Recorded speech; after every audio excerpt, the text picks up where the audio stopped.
sadri wa yassir li amri wahlul 'uqdatam min lisani yafqahu qawli.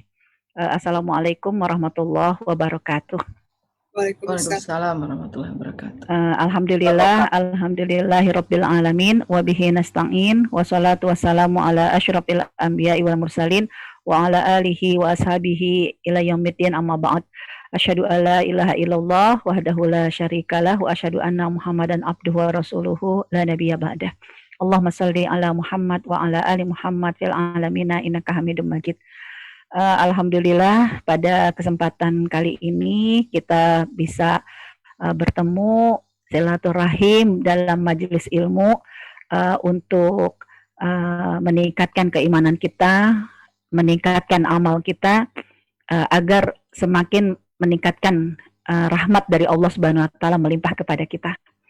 Dan alhamdulillah pada kesempatan kali ini satu materi yang diamanahkan kepada saya yaitu berkaitan dengan mengenal bulan-bulan Islam. Sebelum saya lanjutkan, ada yang bisa nyebutin urutan bulan-bulan Islam? Muharram, Safar, Rabiul Awal, Rabiul Akhir gitu ya? Iya, boleh terlanjut. Rajab dan Sa'ban, Ramadan, Syawal, habis itu Zulkaidah, Zulhijjah. Iya kan? Betul. Emang kadang pakai lagu lebih memudahkan kita ya. Nggak apa-apa.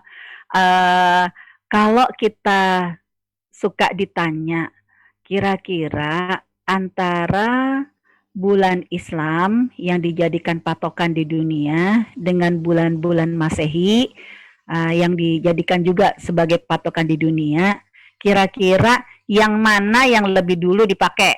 Bulan-bulan Islam atau bulan-bulan Masehi? Bulan Islam. Kalau bulan Islam kan kita lihat sekarang 1400. Oh iya 2021 sekarang ya. 2021. Oh, benar. Kalau Islam kan 1442. Nah, kira-kira kalau dari data ini yang mana masih yakin nggak? Ya enggak. Saya Islam dulu, cuma kan hijriah ini dipakai setelah Rasulullah hijrah. Tahun pertama hijrah itu adalah pada saat dihitung sejak Rasulullah SAW hijrah ke Madinah. Betul. Yang saya bulannya sebenarnya udah mulai gitu ya. Bulannya sebenarnya sudah mulai dari dulu sebelum Masehi gitu. Iya. Jadi yang mana yang lebih dahulu semakin yakin bulan-bulan Islam atau bulan Masehi? Islam. Ya, karena kadang ketika dikasih data Masehi 2021, Islam 1442. Oh iya, nah, mulai deh tuh. Tadinya awalnya yakin bulan Islam, tapi begitu dikasih data tahun, langsung berpikir, oh iya, ternyata Masehi lebih dahulu karena angka 2000 lebih besar dari angka 1000. Ada yang akhirnya goyah. Masya Allah, ternyata Bu Met gak goyah kan gitu kan. Kalau kita tanya lagi, kapan sih pertama kali diberlakukan bulan-bulan Islam di bumi ini? Nah, itu dia nggak tahu. Nggak usah nebak soalnya. Apa namanya? Karena yang tahu saya pas zaman Quraisy sudah dipakai gitu loh. Iya. Mereka sudah ada itu, tapi saya nggak tahu sebelum-sebelumnya waktu zaman Nabi Musa, Nabi Ibrahim nggak tahu. Ya, mari. Yang lain boleh bersuara kalau mau. Nih, yang mana kalau yang mau nebak. Boleh. Kapan? Iya. Mari kita coba untuk mencari data dari apa yang telah ditetapkan oleh Allah Subhanahu wa taala. Ternyata sudah ada jawabannya dalam surat At-Taubah ayat 36. Iya. Kalau Allah sebutkan a'udzubillahi minasyaitonirrajim, inna iddatasy syuhur, Allah yang menetapkan kalau bilangan bulan ada 12. Ya, indallahi itsna asyara syahr, ada 12. Sejak kapan 12 bulan ini diberlakukan? Karena 12 bulan kan berarti 1 tahun. Sebelum 1 tahun berarti kan ada bulan pertama. Yang namanya 1 bulan bisa jadi 29 atau 30 hari. Berarti sebelum 30 hari sempurna 1 bulan, pasti kan ada awal hari, tanggal 1, tanggal 2, kan begitu? Allah Subhanahu wa taala menyebutkan dalam surat At-Taubah 36, kalau sejak kapankah diberlakukan bulan-bulan Islam? Ternyata Allah berlakukan sejak yauma khalaqas samawati wal ard. Sejak pertama kali Allah ciptakan langit dan bumi. Sejak ada langit dan bumi, berlaku kehidupan di dunia ini. Sejak saat itulah hari pertama di dalam Islam ditetapkan, lalu tanggal 1 ditetapkan, dan bulan pertama pun ditetapkan. Ayat ini menyebutkan 12 bulan yang ditetapkan oleh Allah Subhanahu wa taala itu nanti ada 4 bulan disebut dengan minha arba'atun hurum, ada 4 bulan disebut dengan bulan haram. Ya, inilah dzalika dinul, inilah satu ketetapan dari Allah, agama yang qayyim, yang lurus. Artinya yang tidak ada keraguan-raguan bahwa bumi ini pasti ada awalnya dan bumi ini pasti ada akhirnya. Ya, setiap yang berakhir pasti ada awalnya. Dari ayat ini, kita lihat, wow, bisa goyang tuh. Dari ayat ini ada beberapa hal yang akan kita pelajari. Ya, 2 aja. Yang pertama, Allah menyebutkan setiap kehidupan di dunia pasti ada awalnya, karena dunia ini adalah fana, dia akan ada akhirnya. Dan Allah pun juga menceritakan di dalam ayat ini bagaimana proses awal kehidupan di dunia. Gak mungkin ada 1 tahun kecuali ada 1 bulan. Gak mungkin ada 1 bulan kecuali diawali dengan 1 pekan. Gak mungkin ada 1 pekan kecuali diawali dengan adanya hari pertama. Karena hari berganti pekan dan berganti bulan, lalu akhirnya berganti bilangan tahun. Ya, untuk itu ya harus kita pahami dulu ketika manusia tinggal di bumi. Karena antara Nabi Adam diturunkan ke bumi dengan penciptaan bumi, ini 2 kisah yang berbeda. Kalau Nabi Adam itu diciptakan oleh Allah pertama kali di surga, sedangkan surga itu adalah tempat akhirat, tempat abadi. Berarti apa? Kalau tempat abadi nggak ada awalnya, nggak ada akhirnya. Sedangkan ketika Allah akan mempersiapkan Nabi Adam untuk menjadi khalifah di muka bumi, sejak saat itulah berarti harus ada kehidupan bumi. Dan bumi ini ada awalnya dan bumi ada akhirnya. Kita sudah tahu bahwa ketika Nabi Adam tinggal di surga bersama dengan iblis, lalu dengan malaikat, itu kan instan. Nggak ada ujian terlebih dahulu. Padahal kita tahu yang namanya surga, Jannatun Naim, tempat kenikmatan yang abadi. Tapi 3 makhluk ini Allah ciptakan secara instan. Untuk itulah Allah Subhanahu wa taala harus memberikan ujian agar mereka ketika ditetapkan oleh Allah di surga, kira-kira mereka layakkah tinggal di surga atau mereka harus melalui proses ujian. Ujiannya kan beda-beda. Kalau iblis kalau iblis kan disuruh sujud kepada Nabi Adam. Kalau malaikat apa? Ujian pertama ketika Allah menyampaikan kepada malaikat, inni ja'ilun fil ardi khalifah, aku akan menjadikan manusia ini sebagai khalifah di muka bumi. Ya, pada saat itu belum ada manusia yang tinggal di bumi, tapi Allah Subhanahu wa taala sudah ciptakan bumi. Dan malaikat seperti yang kita tahu di dalam surat Al-Baqarah, kan malaikat kan protes kepada Allah. Kenapa engkau jadikan manusia sebagai khalifah di muka bumi, padahal mereka suka berbuat kerusakan, ya, dan juga suka menumpahkan darah. Apakah malaikat ketika mengatakan seperti itu karena sudah ada manusia sebelum Nabi Adam yang tinggal di bumi lalu buat kerusakan? Kan enggak.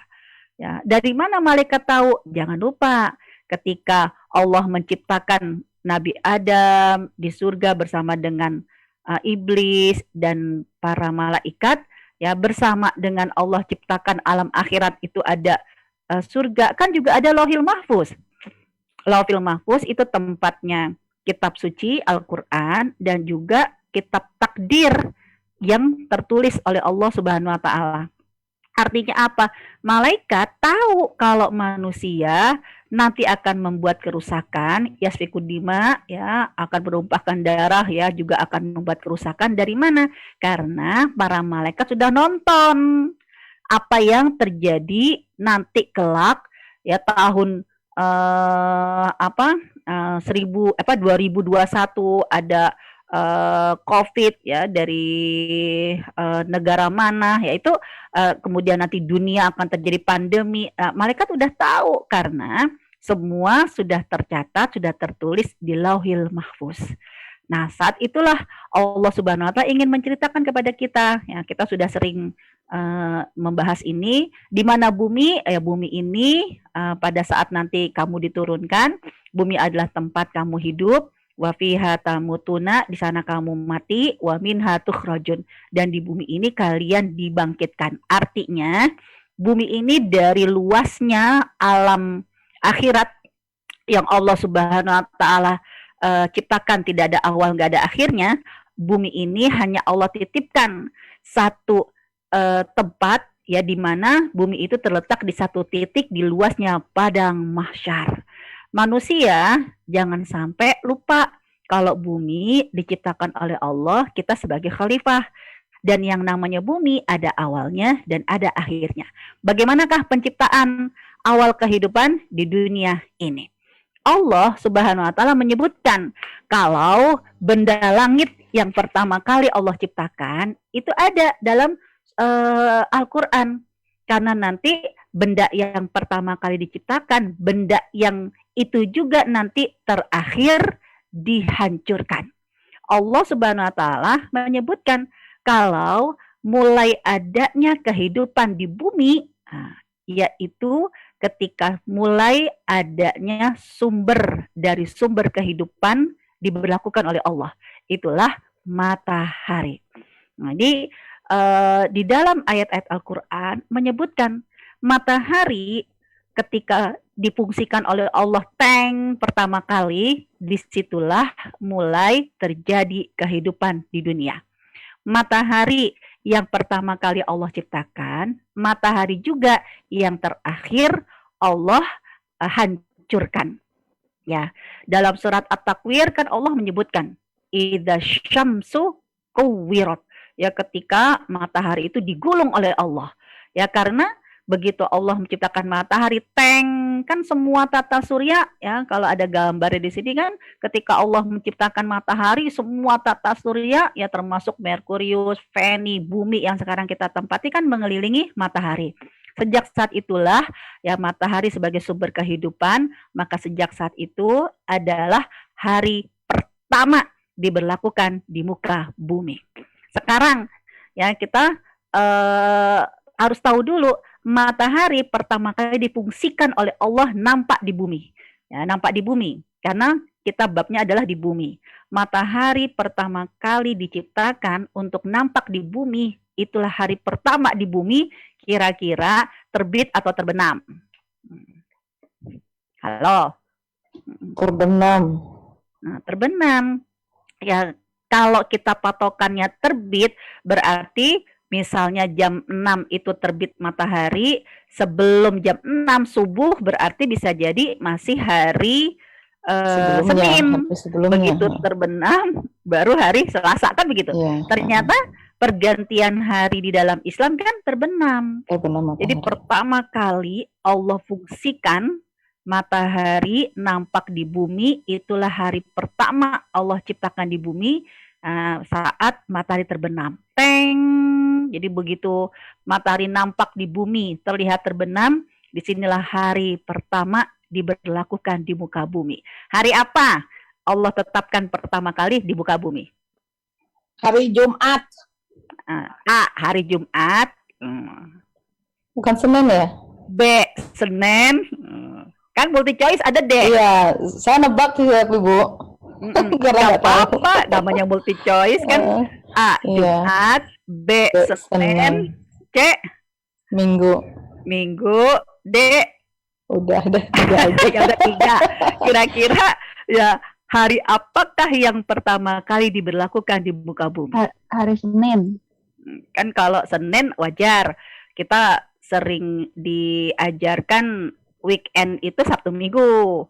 Ya, berarti kan awal hari adalah Senin. Makanya lagu-lagunya kan Senin, Selasa, Rabu, Kamis kan begitu. Tapi kan kalau di Arab hari itu pertama Minggu, Ibu. Untuk karena itu, kan Jumat Sabtu libur. Iya, untuk itu ya kita harus tahu mau di Arab kek, mau di Indonesia kek, kan gitu kan, mau di Hong Kong kek. Ternyata hari pertama kali diberlakukan di muka bumi oleh Allah Subhanahu wa taala itulah hari pertama. Jadi hari pertama itu adalah hari pertama kerjanya matahari. Jadi hari kerjanya matahari. Dan hari pertama itulah hari Ahad. Ya, terbenam kali kedua matahari, bahasa Arabnya 2 apa? Isnain.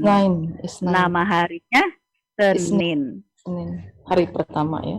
Kedua ya. Hari pertama itu 2 ya. Kan angka Ahad, iya. 1. Ahad kan 1. Kali kedua matahari terbenam Isnain. Nama harinya Senin. Kali ketiga matahari terbenam, bahasa Arabnya 3 Salasa. Salasa juga ya. Waqiah ya, surah Waqiah. Wahid, Isnin, Salasa. Nah, hari ketiga matahari terbenam namanya hari Selasa. 4 apa? Arba'ah. Hari keempat matahari terbenam nama harinya Rabu, Arbi'a. Kelima tuh Khamsah. 5 tuh kan Khamsah, kan abis Arba'ah. Hari kelima matahari terbenam, nama harinya Khamis. Ya, 5 itu kan Khamsah, Khamis. Nama harinya Khamis. Kita diterjemahkannya kan Kamis. Hari ke-6 matahari terbenam. 6 itu bahasa Arabnya apa? Jum'ah. Gak ada 6 itu bahasa Arabnya Jumat. Wahid, Isnin, Salasa, Arba'ah, Khamsah, Sita. Kan bahasa Arabnya 6 itu Sita. Kalau ke-6 Asadisa. Kenapa nama harinya Jumat? Ada jawabannya di dalam surat. Boleh. Tapi kalau kita lagi bicara patokan hari, kalau surat Jumu'ah itu mengingatkan fungsinya hari Jumu'ah. Tapi kalau kita kepingin tahu kenapa hari ke-6 diberi nama dengan Jumu'ah, bahkan diwajibkan untuk sholat Jumat, ya sampai diturunkan surat Al-Jumu'ah, buka surat 10, surat Yunus di ayat yang ketiga. Ya, di sini Allah Subhanahu wa taala menyebutkan kalau Allah itu menciptakan langit-langit dan bumi selama 6 hari. Ya, kalau terjemahannya masa ya. Kalau masa berarti kira-kira jelas nggak berapa waktunya? Enggak. Tapi kalau pakai bahasa Arabnya enak, visit tati ayam. Hari ya, hari-hari ya. Hari. Jamaknya. Berarti 6 hari. Maksudnya apa? Ini setelah Allah sempurnakan langit-langit dan bumi 6 hari. Ya, sedangkan kita tahu sebelum 6 ada angka 1, 2, 3 kan begitu. Artinya Allah Subhanahu wa taala nanti di ayat yang lain kita akan bahas tentang benda yang pertama kali diciptakan. Tapi Allah ingin mengingatkan sebelum manusia itu tinggal di bumi, manusia harus ingat kalau persiapan menyambut manusia tinggal di bumi di hari ke-6 Allah sudah sempurnakan penciptaan langit dan bumi untuk menyambut manusia. Mereka sudah berkumpul dulu, sempurna penciptaannya, untuk menyambut manusia. Karena tidak bisa matahari diciptakan sendiri, lalu bumi sendiri, enggak kan? Gugusan tata surya lengkap dengan matahari, Merkurius, Venus, bumi, Mars, sampai semua gugusan tata surya dengan galaksi-galaksi, Allah ciptakan semuanya berkumpul di hari ke-6. Sempurna. Maka di setiap hari ke-6, Allah meminta kepada manusia, kalau di setiap hari ke-6 kamu pun harus berkumpul bersyukur kepada Allah Subhanahu wa taala. Seperti dulu benda-benda langit di hari ke-6 berkumpul ya untuk menyambut manusia sebagai khalifah, maka di setiap hari ke-6 kamu pun harus berkumpul. Berkumpul dalam bahasa Arabnya adalah jamaah. Dan hari berkumpul itulah disebut dengan hari Jumu'ah. Allah mewajibkan manusia berkumpul diwakilkan oleh laki-laki di antara mereka, yaitu dengan menunaikan sholat Jumat. Jadi kenapa nama harinya ke-6 hari Jumat? Karena mengingatkan inilah wajib hari berkumpul. Dan nanti hari kiamat pun juga pasti namanya hari Jumat. Kenapa? Karena hari kiamat adalah yaumul jama', hari berkumpul. Dan hari berkumpul itu sudah ditetapkan oleh Allah adalah hari Jumat. Ya, tapi Allah menciptakan hari itu 7. Kenapa? Karena nanti di hari ke-7, apa yang dilakukan oleh Allah? Tsummastawa alal arsh. Ya, masih surat Yunus ayat 3, lalu dia naik ke arsy-nya. Sudah siap semuanya untuk mengatur kehidupan, bahwa manusia sudah siap untuk tinggal di muka bumi.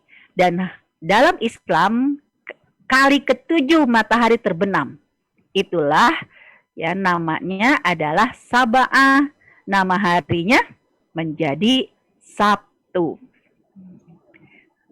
Nah, kembali ke ayat ini.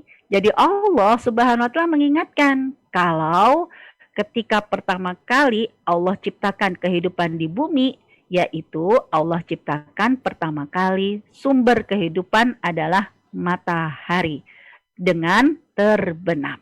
Begitu matahari terbenam, teng, hari krida matahari mulai bekerja, di sanalah sudah dimulai hari pertama di bumi. Senin, Selasa, ya sampai Yaumul Sabat, ya sampai hari ke-7, hari berganti pekan, pekan berganti bulan, bulan berganti tahun. Nah, kan begitu.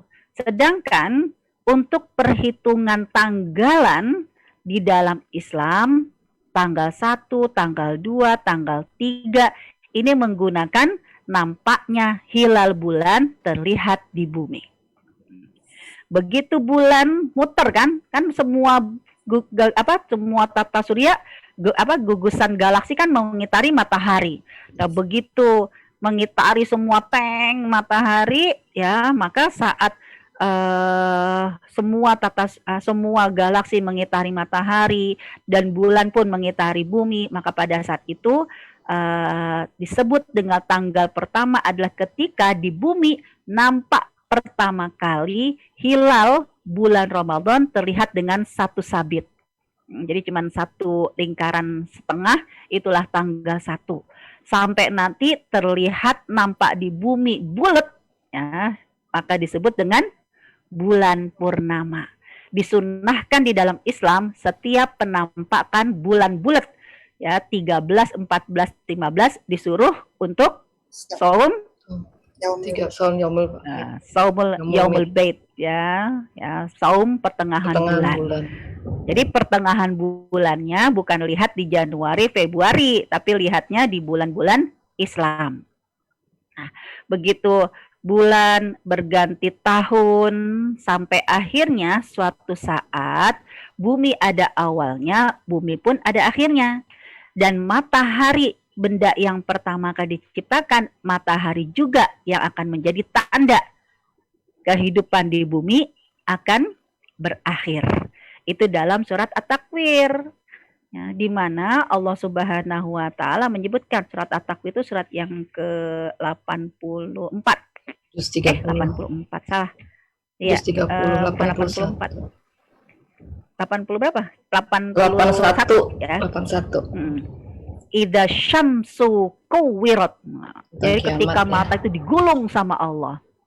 Begitu matahari digulung, otomatis ini kan semua ketarik, ya. Ya, yang namanya pusatnya digulung, pasti semuanya akan ketarik.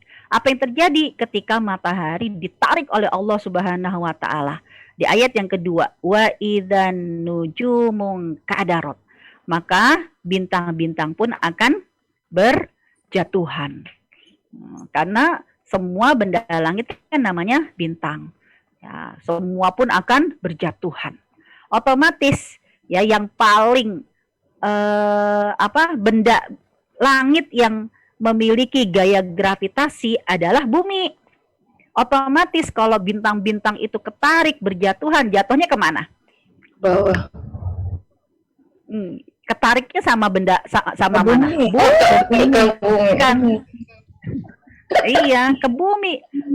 Kadang kan bawahnya bingung ya, kalau namanya langit itu atas bawahnya kan kita dimensi yang sangat luas, kita nggak tahu. Ketariknya ke mana? Ke bumi. Kenapa kok semuanya ketarik ke bumi? Karena bumi adalah benda yang Allah ciptakan, ada gaya gravitasi. Reaksinya apa akhirnya ketika semua benda-benda langit itu ketarik ke bumi?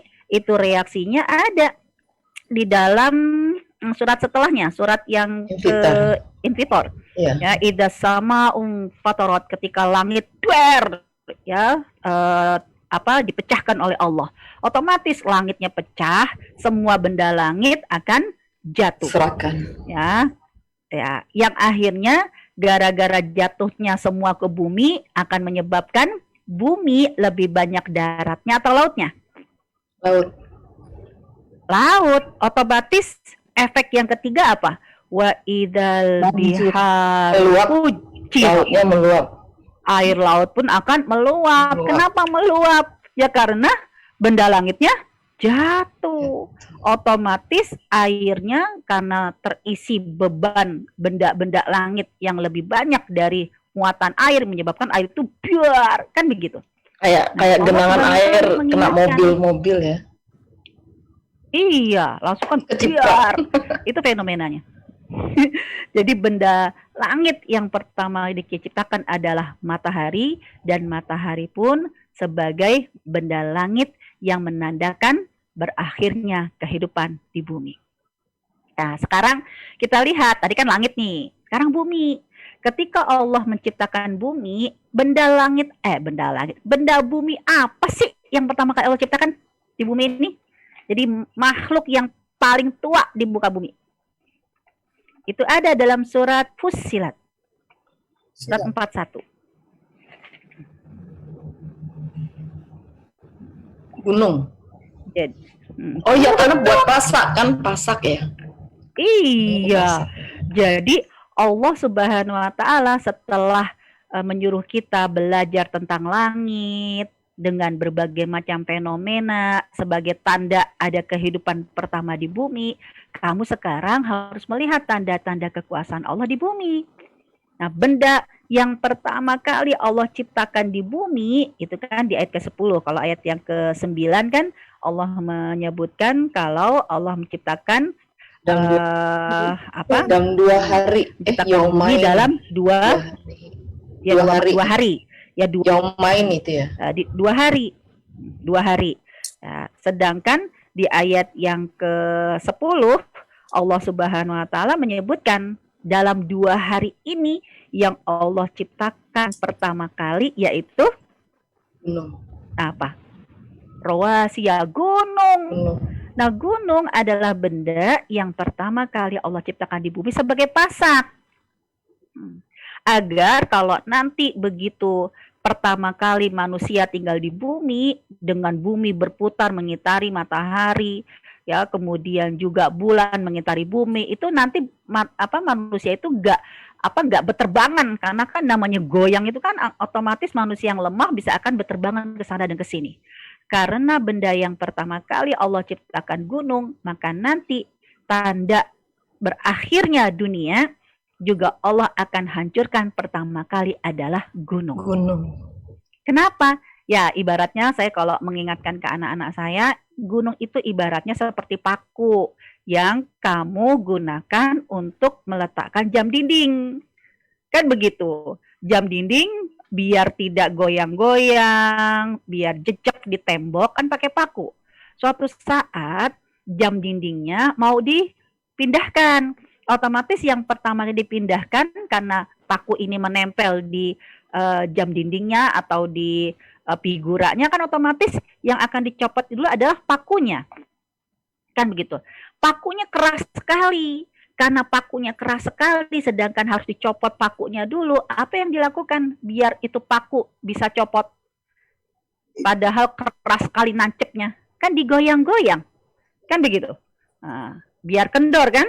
Nah, fenomena ketika bumi akan dicopot oleh Allah, ketika gunung akan dicopot oleh Allah di bumi, fenomenanya sudah disebutkan oleh Allah Subhanahu wa taala dalam surat Az-Zalzalah, yaitu idza zulzilatil ardu zilzalaha. Itu ketika bumi diguncang. Apa yang membuat bumi itu guncang? Gunung. Karena gunungnya sedang digoyang-goyang oleh Allah Subhanahu wa taala.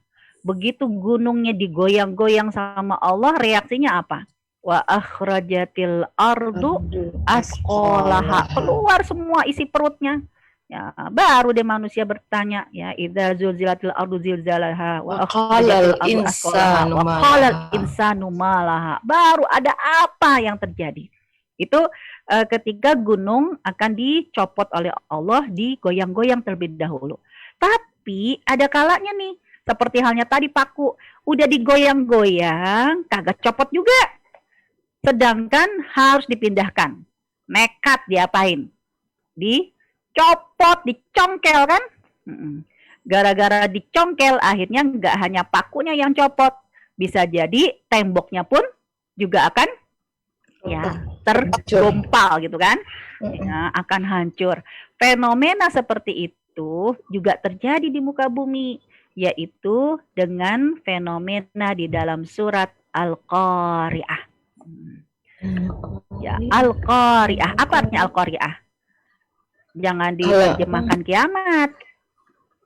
Bukannya kiamat, Bu. Karena kan nama-nama, sebab kan kalau terjemahan Quran kita Al-Qari'ah, hari kiamat, wa ma adraka. Bahasa Inggrisnya calamity, apa? Bencana. Iya. Bukan ya? Terserah, nggak tahu saya. Enggak, karena sorry. Fenomena. Karena bahasa Inggrisnya di dalam calamity di sini. Calamity itu seperti apa fenomenanya? Ya bencana yang dahsyat. Karena kan karena gini, saya kalau bahasa Inggris gak terlalu menguasai ya. Tapi kalau bahasa Arab, semua kata-kata yang digunakan oleh Allah bahasa Arab itu menunjukkan nanti fenomena yang terjadi melalui kata-kata itu. Kayak idza zulzilatil ardu zilzalaha. Itu zilzal. Itu gempa yang terjadi adalah digoncangkan. Karena zilzal itu adalah gempa bumi yang kondisinya itu digoyang. Itu zilzal. Sedangkan kita tahu yang namanya gempa bumi nggak cuma digoyang kanan kiri, tapi juga atas bawah. Dan di Indonesia sudah terlihat semuanya. Gempa kanan kiri sudah pernah terlihat. Gempa atas bawah juga pernah terlihat waktu di Jogja kan. Di Jogja itu kan tanah turun naik. Nah, begitu di Palu, orang-orang menyaksikan gempanya langsung menggabungkan semua. Kanan kiri langsung atas plus bawah. Nah, itu kalau zilzal. Kalau gempanya yang dimaksud dengan zilzal kanan kiri atas bawah. Sedangkan kalau al-qari'ah, ya, al-qari'ah itu berasal dari kata qoro'ah, yang artinya apa? Gulet. Jadi gulung. Jadi gempanya nggak berupa kanan kiri atas bawah, tapi qari'ah itu artinya gulung. Kenapa? Karena fenomenanya gunung itu nggak hanya digoyang-goyang, tapi dicongkel. Otomatis ketika gunungnya dicongkel, yang menyebabkan nggak cuma gunung yang lepas, ya, tanahnya, isi perutnya juga akan terlepas semua. Dan fenomenanya dijelaskan dalam Al-Quran surat Al-Qari'ah. Al-Qari'ah wa ma adraka mal qari'ah yauma yakunun nasu kal farasil mabsus. Gara-gara digulung kayak begitu, ya gunungnya digompal-gompalin sama Allah sehingga tanahnya itu akhirnya terlepas. Apa yang terjadi? Otomatis manusia yang sangat lemah ikut terlempar-lempar seperti terbang, ya, nampak dengan ibaratnya kalau terjemahannya di situ apa? Yauma yakunun nasu kal farasil mabsus, seperti anai-anai. Anai-anai apa sih? Kunang-kunang kali, Bu. Laron. Kunang-kunang baca cakep. Laron, Bu. Laron sebelum punya sayap dia jadi apa sih? Kayak apa sih? Waduh, ini ilmu-ilmu biologinya udah Saya tuh gara-gara nonton Tupi sama Ping Ping, film anak-anak yang tentang penciptaan alam semesta. Jadi edukasi dari bagus ya.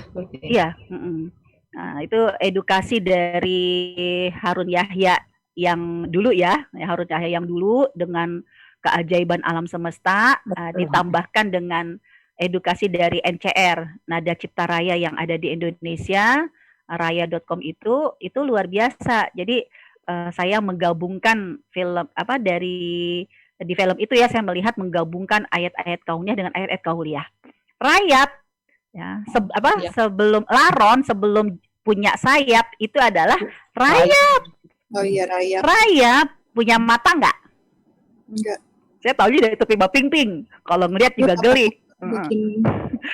Rayap itu judulnya kalau di Tupi Ping Ping, si buta dan si tuli dari dalam bumi, dari tanah dia mampu membangun gedung yang tinggi. Karena kan rayap kan bikin rumahnya pakai tanah ya yang tinggi kan.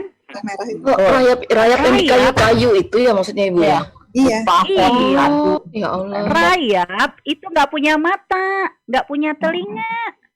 Lalu kenapa Allah mengibaratkan kita seperti laron yang berawal dari rayap, nggak punya mata, nggak punya telinga, lalu ketika dia memiliki sayap, manusia seperti laron yang akhirnya nabrak sana, nabrak sini. Karena nggak punya mata, nggak punya telinga. Padahal manusia punya mata, punya telinga. Sedangkan kita tahu, orang kalau udah chaos, kalau udah panik, bisa jadi jalan itu akan nabrak sana, nabrak sini. Ya kan orang mabuk kan begitu, nabrak sana, nabrak sini. Nah Allah sampai mengibaratkan saking dahsyatnya pada saat itu. Manusia diibaratkan seperti laron, anai-anai. Mereka kayak terbang karena terpental saking ringannya. Lalu mereka seperti rayap, nabrak sana, nabrak sini. Nggak punya mata, nggak punya telinga. Saking dahsyatnya pada saat itu.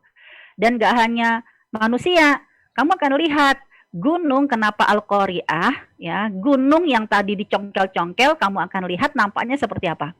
Watakunul jibalu kal'ihnil mampus. Dia seperti kampas. Iya, seperti bulu karena dicongkel-congkel itu. Nah, inilah Allah menyebutkan dalam surat Fussilat, manusia jangan lupa diri. Kalau ketika kamu tinggal di bumi, ada awalnya, ada akhirnya. Karena bumi ini adalah tempat kamu hidup, tempat kamu mati. Kamu harus memperbanyak amal, kelak suatu saat kamu akan dibangkitkan.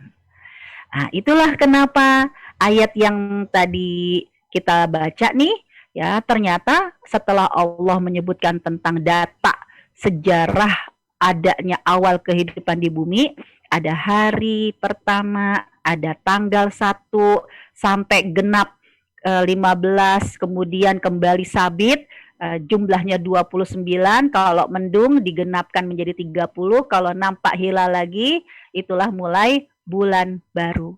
Setelah Allah sebutkan itu, ya Allah mengingatkan ujung ayat ini tentang apa? Ya, diminta untuk menjaga diri dari segala yang haram, waqatil musyrikin, sampai kemudian kok babnya tentang perang, kan begitu ya, karena nanti berkaitan dengan masalah mana yang diperbolehkan peperangan, mana yang tidak diperbolehkan peperangan. Tapi jangan lupa Ya, dalam peperangan ini bisa jadi resikonya adalah kematian. Kan begitu.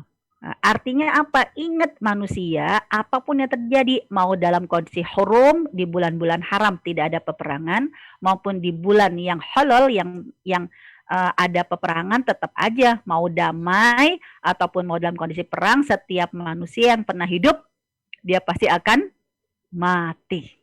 Nah, jadi ketika memahami bulan-bulan Islam, tidak hanya kita belajar tentang sejarah ini, tapi kita juga mengingatkan kalau manusia itu ada awalnya, manusia ada akhirnya, dan nanti alam akhirat itu adalah alam pertanggungjawaban. Nah, ini kan udah sering saya tampilkan. Ya, ketika manusia dibangkitkan, manusia harus tahu ya akhirat itu nggak ada awal, nggak ada akhir. Tapi disitulah manusia bersiap-siap untuk kembali ke kampung halaman kamu, yaitu kembali ke surga, dan surganya jangan nanggung-nanggung. Rasulullah yang menyuruh kita, idza sa'alta jannata sa'alta firdausal a'la. Kalau kamu minta surga, mintalah surga firdaus yang tertinggi. Karena dalam surat Al-Mu'minun Allah sudah menyebutkan pewaris surga firdaus adalah orang-orang beriman.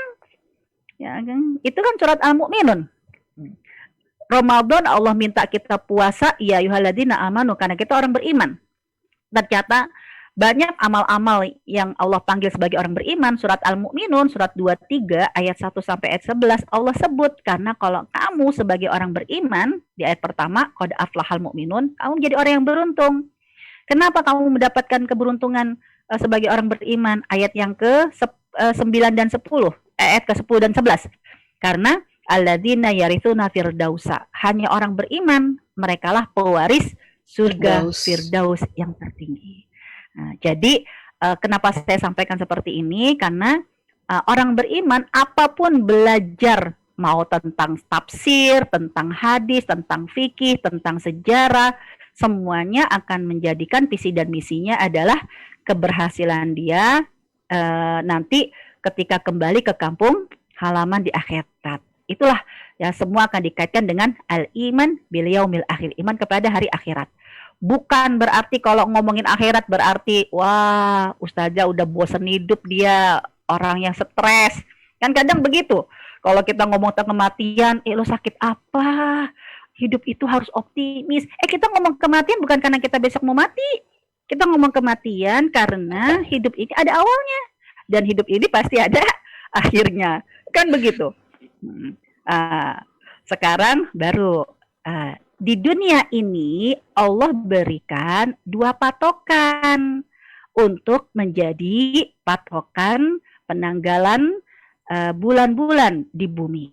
Kalau yang pakai patokannya matahari tahun kabisat, itu nanti bisa jadi dia akan menjadi nama-nama bulan Masehi. Dan ini yang dipakai kebanyakan oleh orang-orang barat. Ya karena sekali lagi mereka ingin berbeda dari kaum muslimin. Ya, bukannya berarti wah itu milik orang barat, tidak. Ini pun Allah yang menetapkan. Tapi mereka kenapa memakai hitungan matahari? Ingat-ingat karena dari dulu matahari menjadi potensi untuk dijadikan sebagai tempat kemusyrikan, benda kemusyrikan. Nabi Ibrahim aja kan dari awal mencari Tuhan, yang dilihat adalah matahari. Kan begitu. Sebelumnya kan ini dulu bulan dulu ya, bulan, kemudian bintang ya, bintang, terus bulan, terus matahari. Karena memang matahari ini potensi sekali sebagai benda yang paling besar, sebagai sumber kehidupan. Ini berpotensi membuat orang-orang jadi menyembah matahari. Ratu Saba juga menyembah matahari. Dan Allah Subhanahu wa taala menyuruh kita, ya jangan sampai kamu menjadikan matahari sebagai tempat kemaksiatan, sebagai tempat kemusyrikan. Allah nanti akan menjadikan matahari buat kita agar berbeda dengan orang-orang musyrik. Matahari ini menjadi patokan waktu sholat. Tapi ada dua waktu yang diharamkan, yaitu ketika matahari proses sunrise dan sunset. Nah, proses mulai terbenam, dengan terbit, kurang lebih berapa lama ya? Saya tuh bolak-balik nyuruh orang yang suka ngelihat sunset dan sunrise, tolong dong dilihat. Durasinya tuh dari mulai kalau sunset ya, dari mulai dia nempel, hilang sedikit sampai benar-benar hilang, lalu tinggal meganya aja itu tanda waktu maghrib. Itu kurang lebih berapa lama sih? Sebentar Ibu, paling 15 menit kayaknya ya. Soalnya aku tuh pernah 15. saya coba lihat gitu, sholat sebentar nggak lama, udah kayak ini gitu. Apa namanya, kelihatan udah syafa merah ya gitu, apa namanya, yang ungu gitu ya. Iya, karena ini penting untuk menjadikan waktu syuruk kalau di Indonesia. Oh, pagi itu. Sebab kalau waktu syuruk, waktu matahari sudah selesai proses terbit, itu adalah waktu pertama kali boleh duha. Ya. Orang-orang yang sholat subuh, dia bersengaja untuk menunggu waktu syuruk, kemudian setelah syuruk dia sholat 2 rakaat, kan dia seperti mendapatkan pahala orang yang umroh. Kalau di Saudi, di Mekah dan di Madinah, waktu syuruk yang ditetapkan di masjid itu waktu yang memang udah selesai terbitnya. Jadi begitu udah waktu syuruk, orang-orang kan yang tadinya dari subuh nggak pulang, begitu nunggu syuruk langsung sholat 2 rakaat, kan langsung pulang ke hotel. Karena waktu syuruk yang ditetapkan di masjid udah selesai prosesnya. Jadi matahari itu ya udah dari mulai sejak pertama kali terbit itu kan waktu diharamkan. Udah nggak ada lagi subuh dan juga nggak boleh lagi sholat karena waktu diharamkan. Tepat sampai sempurna dia terbit, disitulah disebut dengan waktu syuruk, boleh sholat duha di awal waktu. Sedangkan kalau di Indonesia, saya belum mendapatkan kepastian, karena waktu syuruk itu di Indonesia ya, itu ada yang bilang, Ibu nunggu dulu sampai 10-15 menit, baru boleh sholat. Tah dulu, kalau memang kayak begitu, berarti ketika masjid Indonesia, termasuk masjid saya, itu begitu tulis syuruk, orang-orang tuh langsung yang tadinya nungguin waktu syuruk, itu segera sholat. Kalau itu menjadi patokan proses terbit matahari, haram sholat. Berarti nunggu 15 menit, sempurna. Nah, itu dia, saya pengen tahu persisnya teman-teman yang mungkin pecinta alam ya. Kira-kira pas banget terbit atau terbenam itu berapa lama? Jadi sorry, maaf Ibu. Maaf Ibu, sorry. Maksud Ibu berarti masa syuruk itu adalah saat matahari sudah benar-benar bulat gitu ya? Gimana sih ininya tadi? Kalau di Saudi begitu. Waktu syuruk tuh begitu. Ya, udah selesai terbit matahari. Nah, di Indonesia kan ada waktu syuruk tuh. Ya, saya bilang waktu syuruk, yaitu waktu awal duha. Tapi karena saya ada yang memberikan masukan, komplain, Bu, nunggu dulu Bu, kata Ustadz nunggu 10-15 menit. Oh, kalau memang begitu saya kembalikan. Coba tolong dong dicek saat waktu syuruk ditetapkan di waktu sholat, cek dengan proses terbit. Kira-kira yang ditulis oleh Kemenak itu pas lagi proses terbit, nunggu 15 menit, atau yang ditulis oleh Kemenak itu memang sudah terbit, seperti yang di Saudi. Nah itu saya bolak-balik minta tolong dong, karena di Condet ini kagak kelihatan matahari terbit terbenam. Harus pergi ke pinggir laut. Nah saya, ya, sekali-kali pernah ke laut nunggu kapan, tapi begitu sama kayak Bu Mep, lengah dikit tau-taunya ya udah tenggelam. Tadi waktunya berapa lama? Nah itu jadi emang harus bener-bener nungguin. Itu yang menjadi hal yang perlu diwaspadai, karena saya bilang kalau di masjid, karena masjid saya ada tulisan waktu syuruk, kalau di masjid menetapkan waktu syuruk seperti penetapan di Saudi, selesai proses terbitnya. Jadi kalau itu berarti setelah orang-orang habis sholat subuh, ya nunggu waktu syuruk tiba, mereka sholat 2 rakaat, dianggap seperti pahala umroh. Tapi kalau yang Anda maksud, waktu syuruk yang ditetapkan ini adalah proses terbitnya matahari. Nah, jadi mulai terbit. sehingga harus nunggu 10-15 menit, berarti itu waktu yang diharamkan. Kasihan orang-orang yang jadi patokan waktu syuruk lalu sholat. Berarti dia yang tadinya kepingin dapat pahala umroh, malah melakukan sholat di waktu yang diharamkan. Ya kan? Iya. Tapi Itu kalau dia. di sini, kalau di Hong Kong ini kan karena dia ada winter, ada summer juga, jadi yang kalau suami saya bilang sih dia itu kalau sholat suruk itu setelah sunrise ya 15 menit setelah itu. Jadi dia kan kalau di sini kan kita patokannya biasanya pakai handphone ya Bu ya, aplikasi gitu kan. Jadi dia bilang jadi setelah sunrise itu 15 menit setelah itu baru dia bisa sholat dulu, dia bilang gitu. Jadi kalau misalnya janjian sama dia tuh selalu gitu. Aku sholat dulu, dia bilang. Tapi 15 menit setelah sunrise. Setelah matahari terbit. Berarti patokan tertulisnya yang syuruk yang tertulis di aplikasi berarti lagi sedang proses terbit, gitu ya? Ada nunggu 15 menit lagi. Iya, jadi kan misalnya di aplikasi nih sekarang ini jam 6 pagi di Hong Kong itu adalah matahari terbit. Di Hong Kong di aplikasi handphone saya. No, bukan sunrise, apa namanya? Sunrise tujuh. Bukan di waktu sholat ya? Matahari terbit. Bukan di waktu sholat saya. Jadi saya itu ada fajar, ada sunrise. Fajarnya 4:43 sekarang di handphone saya untuk daerah tempat tinggal saya.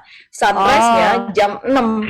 Nah, kalau suami saya di masjid sholat subuhnya, dia bilang dia sholat suruk itu 15 menit setelah waktu sunrise yang di HP ini gitu loh. Jadi 6:04 sekarang. Oke, berarti jam 6 yang tertulis di syuruk matahari terbit itu berarti itu adalah waktu proses ya, ketika matahari melakukan proses mau terbit, begitu? Iya. Ya kan Bu Met? Karena nunggu 15 menit. Iya, jadi kan suruknya iya, benar-benar matahari terbitnya jam 6. Berarti prosesnya lagi proses. Karena kan matahari kalau mau terbit itu kan proses, melihat nongol dulu sedikit kan gitu kan. Berarti jam 6 itu proses ketika dia sedang akan sempurna terbit. Kalau di Masjid Nabawi enggak. Di Masjid Nabawi waktu syuruk itu adalah waktu dia menetapkan orang-orang yang habis sholat subuh menunggu waktu syuruk. Waktu syuruknya di Masjid Nabawi itulah waktu sholat syuruk. Jadi nggak nunggu 15 menit lagi. Jadi orang-orang tuh pada nunggu begitu syuruk langsung. Kadang kita tuh juga lagi duduk-duduk dikasih tahu sama orang-orang ya syuruk ya Allah syuruk gitu kan. Udah langsung sholat 2 rakaat pulang ke hotel. Nah, itu jadi hal-hal yang seperti ini sebenarnya tidak boleh praduga. Hal-hal yang seperti ini harus dipastikan. Kalau Bu Met bersama dengan suami atau teman-teman yang di Hong Kong, gampang nggak sih ngelihat proses di situ, dekat nggak sih sama laut terbit matahari terbenam matahari? Kelihatan Ibu, jadi tergantung rumah. Kalau saya itu kalau saya matahari terbenam kelihatan banget. Kalau mungkin ada sebagian rumah yang matahari terbit, jadi gampang kelihatan. Nah kalau gitu tolong dilihat jam 6.00 di waktu aplikasi sholat di handphone itu kira-kira mataharinya baru nongol sedikit-sedikit sehingga harus nunggu. Ya, suaminya Bu Met nunggu 15 menit, atau jam 6 itu waktu sholat yang sudah ditetapkan untuk bolehnya sholat syuruk. Boleh tuh, itu jadi pahala jariah itu. Yang rumahnya kelihatan ini matahari terbit. Kalau saya terbenam Ibu rumahnya ngeliatnya. Ya kalau terbenam berarti waktu antara asar sama maghrib. Ya kan? Ya, antara asar sama maghrib nggak boleh sholat asar ke maghriban. Belum azan maghrib kan, cepetan sholat asar. Antara sholat asar dengan sholat maghrib ada waktu yang diharamkan untuk sholat, yaitu saat sunset, saat proses terbenam. Kalau 15 menit berarti 15 menit sebelum azan maghrib adalah waktu yang diharamkan untuk sholat. Jadi jangan sampai asar ke maghriban. Kalau menjelang maghrib, yang penting belum azan, cepetan sholat asar. Berarti sudah masuk waktu yang diharamkan. Please deh, yang ibu-ibu yang rumahnya bisa, teman-teman ya, yang bisa melihat sunrise, agar nanti aplikasi handphone tentang waktu sholat syuruk, terbit matahari, ini tolong dipastikan. Jam 6 ini adalah proses terbit sehingga harus nunggu 15 menit, atau sebenarnya proses terbit itu jam 5.45. Kalau 15 menit ya, kalau cuma 10 menit berarti 5.50. Berarti 10 menit dari 5.50, jam 6, itulah waktu syuruk. Boleh sholat ya, untuk menandakan awal duha bagi yang di rumah. Kalau yang di masjid, kenapa dibilang waktu syuruk itu hal yang sangat ditunggu-tunggu? Karena untuk mendapatkan pahala umroh. Jangan lupa besok yang ngelihat ini, jadi habis subuhan langsung menatap matahari. Moga-moga nggak mendung. Bu Ustazah, maaf. Hadir. Ya, itu hadisnya bukannya kalau kita sholat syuruknya itu nunggu di masjid gitu kan ya Bu Ustazah ya, yang berjamaah ya? Kalau sendiri enggak kan? Enggak bisa. Enggak, bukan syuruk itu sunnah sendirian. Itu maksudnya hadisnya itu adalah fadilah yang melakukannya di masjid. Makanya saya bilang tadi, setelah dia sholat subuh, nggak mesti berjamaah masing-masing. Enggak, maksudnya setelah berjamaah subuh di masjid gitu loh. Oh iya, nah, itu kalau di rumah yang tadi saya sampaikan. Kalau di rumah, namanya saya tadi sebutkan awal duha. Jadi boleh sholat duha. Karena nggak ada istilah sholat syuruk, adanya begitu datang waktu syuruk. Nah, maksud saya waktu keuntungannya gitu. Maksudnya tadi kelebihannya duduk di masjid setelah sholat subuh berjamaah, terus kita mengawalinya dengan sholat duha di awal waktu syuruk itu pahalanya kan seakan sama dengan seperti orang yang umroh. Ya, nah sedangkan itu di masjid. Nah, di masjid kan itu, kalau di rumah kan nggak berlaku gitu ya. Kalau di rumah berarti tanda awal duha. Karena kadang begini, kalau di Jakarta ya, itu kan kadang aduh kepingin sholat dulu sebelum berangkat sekolah, sebelum berangkat kerja, kan begitu kan? Nah, ketika sudah awal duha, sudah waktu syuruk, dia sudah boleh melakukan sholat duha. Karena kalau yang di Indonesia kan sekolah jam 6:30. Nah, kalau dia nunggu duha jam istirahat, bisa jadi kan jam 9, 9:30. Padahal kalau memang jam 5.50 itu sudah waktu syuruk, berarti jam 5:50 sebelum berangkat sekolah, sebelum berangkat kerja, dia bisa mengawali harinya dengan awalud duha, sholat duha. Jadi waktu syuruk itu di masjid orang-orang dapat pahala umroh, di Jakarta, di rumah ya, itu untuk boleh melakukan sholat duha. Tapi yang di rumah itu nggak dapat pahala seperti umroh kan ya Bu ya? Enggak, tapi kan doa boleh. Makasih. Ya kalau pahala janjinya Rasul hanya orang yang menutup waktu subuh menunggu waktu syuruk. Itu memang janjinya Rasulullah SAW, dan Rasul tidak pernah ingkar janji. Namun kalau berharap kan boleh. Ini kan bab lain, bukan fadilah tapi bab lain. Nah, sekarang mari kita kembali ke materi kita. Matahari akan menjadi patokan bulan-bulan Masehi. Januari, Februari, Maret, April. Kenapa? Karena saya pernah disampaikan seperti ini. Itu orang-orang barat, tapi dia kok maksudnya bisa jelas kok komitmen kalau bulan Desember itu pasti bulan salju gitu kan. Artinya kalau memang Allah setuju lah atau Allah tidak setuju, harusnya kan tidak menjadi ketetapan seperti itu. Namanya bulan-bulan Masehi, patokannya matahari. Dan yang namanya matahari itu akan memberikan efek musim. Kan begitu. Nah, maka dengan patokan matahari, yang akhirnya kalau orang Indonesia ya, itu plesetannya kalau Januari hujan sehari-hari, Kalau udah mulai September, Oktober, November, Desember, kalau di Indonesia itu bulan berarti bulan hujan. Kalau enggak berarti nanda ya sudah mulai iklim berubah, ya udah mulai kemarau panjang, sedangkan di negara yang lain itu dengan musim dingin, musim salju. Kenapa itu selalu konsisten secara hukum alam? Karena memang kan patokannya bulan-bulan itu matahari. Matahari yang membuat musim. Kan begitu. Tapi kalau di dalam Islam patokannya bukan matahari. Karena mereka bilang begini, Ibu, tapi kok kalau bulan Islam nggak konsisten ya? Hah? Islam nggak konsisten, kenapa? Coba, Ramadan kadang bulan Agustus, kadang bulan September, Desember, kadang bulan panas, kadang bulan ini. Kata Ramadan itu bulan pembakaran, bulan panas. Tapi kok kadang musim dingin, kadang musim panas. Ya Allah, yang namanya bulan sama matahari itu kan dua patokan yang berbeda. Ya, jangan bilang bulan Islam itu nggak konsisten. Januari Ramadan kadang di Agustus, kadang di September, kadang di Oktober. Kok nggak konsisten? Karena di rumah ibu kalender yang dibesarkan adalah kalender matahari. Jadi Januari yang digedein. Coba kalau ibu pakainya yang dibesarkan bulan Islam. Jadi Muharram, Safar, Rabiul Awal, Rabiul Akhir. Nanti ibu akan ngomongnya gimana? Iko itu Januari nggak konsisten ya, kadang Januari di bulan Ramadan, kadang Januari di bulan Safar, kan begitu. Jadi ini jangan dijadikan dua hal yang berbeda.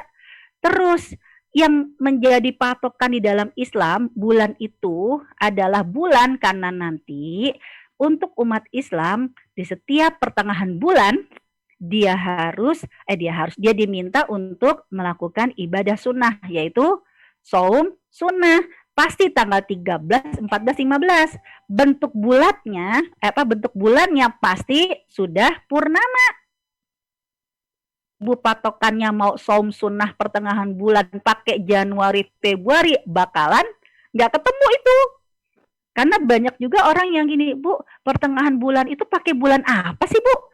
Saya lihat di Januari pertengahan bulan nggak bulat kok bulannya. Lah, Ibu salah pakai patokan. Jadi, tolong dipahami. Ya, kalau Januari, Februari itu patokannya matahari dan dia akan menjadikan musim. Sedangkan yang namanya bulan nggak ngefek sama musim. Ramadan itu nggak mesti bulan panas ya, karena bulan pembakaran harus di bulan kemarau. Enggak, kadang bulan dingin, kadang di musim dingin, kadang di musim semi. Karena memang dia tidak mengikuti cuaca yang patokannya adalah matahari. Nah, untuk itu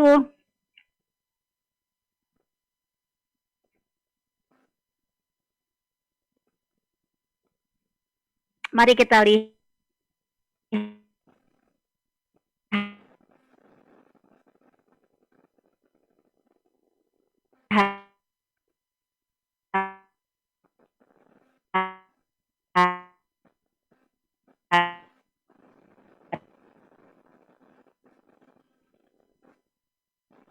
ya, karena kita menjadikan umat Islam menjadi nama. Jadi lagu ya Bu Met ya, nggak apa-apa. Yang penting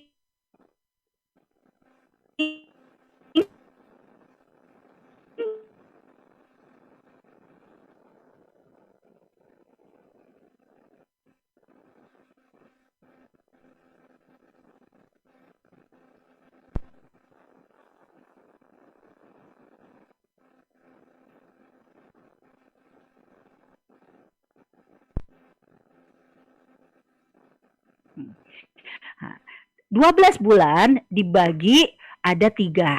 Ada kategori bulan haram. Ada kategori bulan pimpinan bulan. Ada kategori bulan halal. Artinya hal-hal yang dilarang di bulan haram dihalalkan di bulan-bulan selain itu. Apa saja kategori bulan haram itu ada 4, yaitu bulan Muharram, bulan Rajab,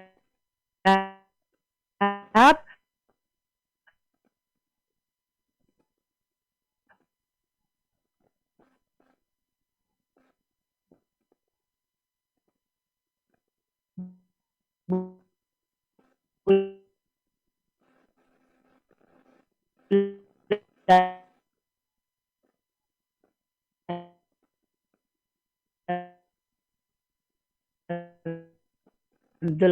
diminta oleh Allah, katanya haram. Apa itu haram? Haram berarti bulan larangan. Berarti di bulan itu yang Allah minta hati-hati, larangan berperang. Enggak hanya perang fisik, tapi larangan berselisih, larangan bertikai, itu yang diminta oleh Allah. Tolong diingat-ingat, jangan sampai ya ketika di di bulan Muharram, dari mulai bulan-bulan haram ya, Muharram, Rajab, Dzulqa'dah dan Dzulhijjah, kok kamu malah berselisih, kok kamu malah bertikai, apalagi sampai pertumpahan darah, berarti kamu menodai bulan-bulan haram. Satu. Yang kedua, bulan haram dimulai dengan bulan Muharram, itu artinya adalah bulan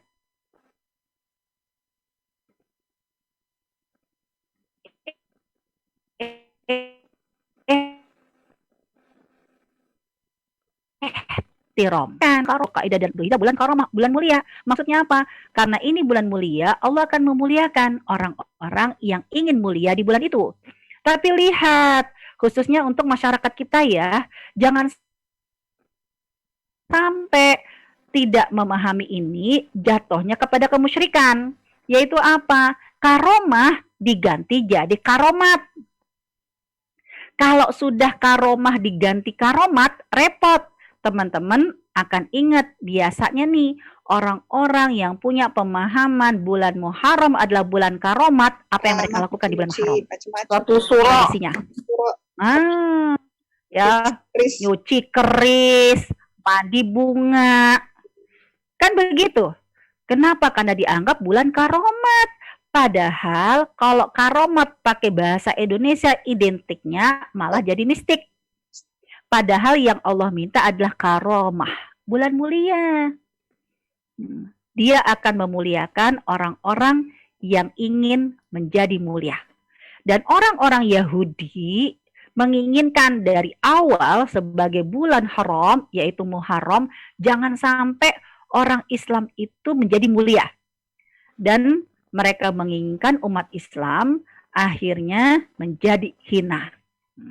Itu dengan tradisi mengkeramatkan bulan Muharram, itu pun hanya dengan mengkeramatkan tanggal 10 Asyura. Ya, yaitu hanya mengkultuskan tanggal 10, jatuhnya kan jadi kultus. Ya, apa sih yang yatim tuh? Lebaran anak yatim tanggal 10. Kan Lebaran anak yatim itu tanggal 10, memuliakan anak yatim kapan aja. Kamu mau menjadikan momen mulia di bulan Muharram dengan anak yatim, silahkan. Karena Rasul dengan kafalatul yatim kan nanti di akhirat dekat. Tapi jangan sampai apa yang kamu niatkan untuk menjadi mulia, tapi dengan cara mengkultuskan. Hanya tanggal 10. Kalau nggak tanggal 10 berarti apa? Nggak afdol.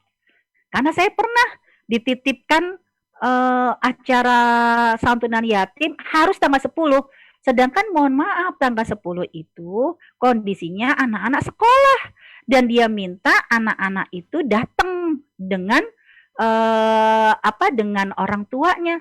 Ya, belum tentu mereka di sekolah diizinkan. Karena kalau saya bilang kenapa nggak apa-apa kalau di kantor mau ngadain acara tanggal 10, seremonial aja. Ya nanti diserahkan kepada anak-anaknya. Oh enggak Bu, ini harus dokumentasikan. Ya harus, kalau nggak tanggal 10 nggak afdol. Nggak pasti afdol tanggal 10. Orang Yahudi yang menginginkan bulan Muharram yang mulia menjadi karomat hanya tanggal 10. Kenapa? Karena mereka paling benci dengan bulan Muharram, sebab Muharram orang-orang beriman pada saat itu mengenang kebahagiaan mereka dengan hijrahnya Rasulullah SAW. Setiap mengenang Muharram, mengenang hijrahnya Rasulullah. Dan mereka benci karena hijrahnya Rasulullah ke Madinah membuat mereka menjadi manusia yang nomor 2. Kan begitu. Padahal dulu mereka menguasai Madinah, tapi begitu Rasulullah SAW ke Madinah, mereka menjadi bangsa nomor 2. Karena yang menjadi pemimpin adalah Rasulullah dan yang menjadi mulia. Dan mereka menginginkan jangan hanya bulan Muharram orang-orang Islam mengenang kemuliaan hijrahnya Rasulullah. Akhirnya apa? Dengan membuat kultus 10 Asyura, ya 10 Muharram. Dan Rasulullah SAW menjelang wafatnya kan mendapatkan kabar karena para sahabat melihat orang-orang Yahudi melakukan ibadah saum Asyura. Dan apa kata orang Yahudi? Memangnya nabimu nggak nyuruh 10 Asyura ini dilakukan oleh nabi-nabi sebelumnya? Itu kan kenapa hadis ini ada? Karena memang orang-orang Yahudi menyampaikan dalil kalau mereka melakukan itu dan direkam oleh para sahabat dan disampaikan kepada Rasulullah. Kenapa? Karena orang-orang Yahudi yang mengatakan kalau tanggal 10 itu Nabi Adam dipertemukan dengan Ibunda Hawa, tanggal 10 Nabi Ibrahim diselamatkan dari Raja Namrud, Nabi Musa diselamatkan dari kejaran Fir'aun, Nabi Yunus diselamatkan dari perutnya ikan paus.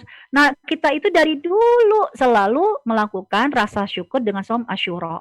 Begitu dia adukan kepada Rasulullah SAW, Rasulullah nggak mungkin menolaknya. Karena kalau Rasulullah menolak, maka bisa jadi dianggap Rasulullah tidak mengikuti ajaran yang sebelumnya. Tapi Rasulullah SAW tidak mau mengkonfirmasi benar atau salah. Tapi Rasulullah hanya menginginkan di closing, nggak usah dibuat masalah.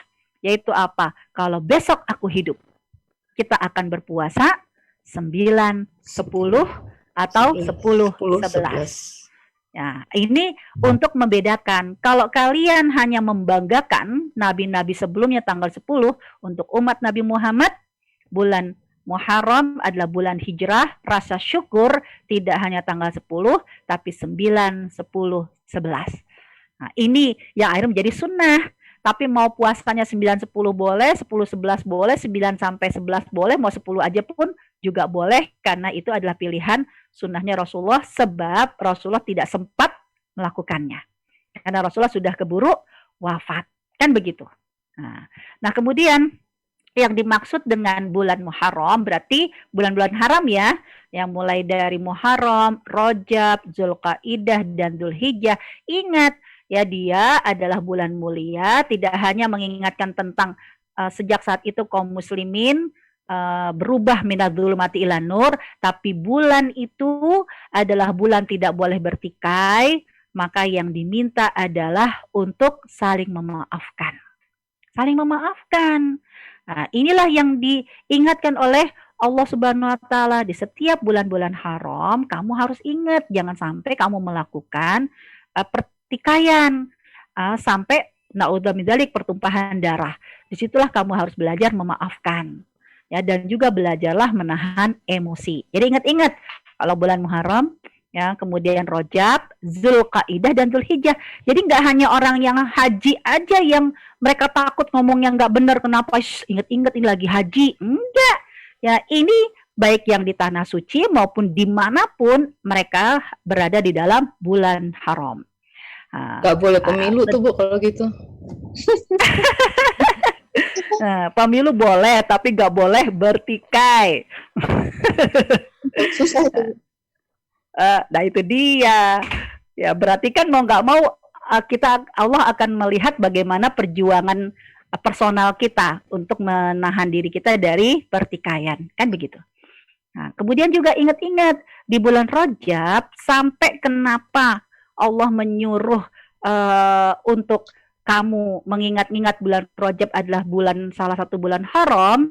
Allah sampai persiapkan di bulan Rajab ini, Allah cas Rasulullah SAW dengan melakukan peristiwa Isra dan Mi'raj. Bahkan ya untuk mencas kekuatan orang-orang beriman, hubungannya kuat dengan Allah, sampai diperintahkan untuk sholat. Dan ketika Isra Mi'raj nggak hanya sholat, tapi melakukan perjalanan religi. Ya, karena tidak hanya Mekah Baitullah yang diingat, tapi juga ke Masjidil Aqsa. Ya, karena inilah nanti menjadi tempat sucinya umat Islam yang dulu juga diwarisi kepada Nabi Ibrahim, Ishak, Yakub dari Bani Israel.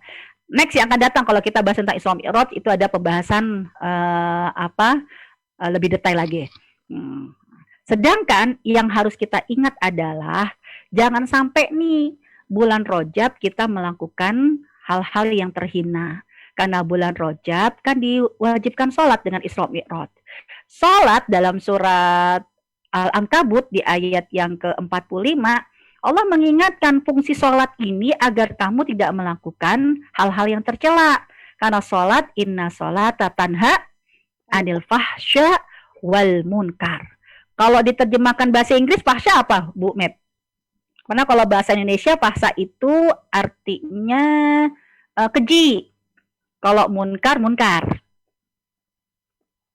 Sedangkan kalau saya tanya bedanya keji sama mungkar apa? Saya unmute, sorry. Keji itu yang berhubungan dengan tunggu ya. Mungkar itu berhubungan dengan orang lain. Kalau keji itu perbuatan kita sendiri gitu loh.